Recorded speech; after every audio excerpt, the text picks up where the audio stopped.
How to add existing Railcard to Trainline application. Hello everyone, welcome back to another video. Today we'll discuss on how to add your existing Railcard to the Trainline application. So if you're having trouble with the process, don't worry, we'll guide you through it step by step. So first of all, you have to open your Trainline application and select your departure and destination location first. Then you have to choose your Railcard you already have from the available options, and then click on the find times and prices that is highlighted in green color over here. And when you proceed to the payment section, you will be asked to enter your Railcard details. You can then input them to add your Railcard. Alternatively, you can also add your Railcard through the account section. Go to your account in the bottom right corner of the screen and then click on Railcards.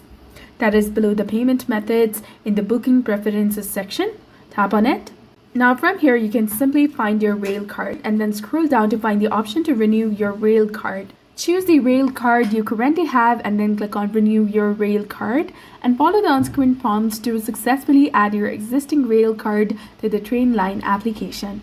So that's it. You should be now able to add your Railcard easily. So if you have any questions, feel free to leave them in the comments below, and thanks for watching. See you in the next one.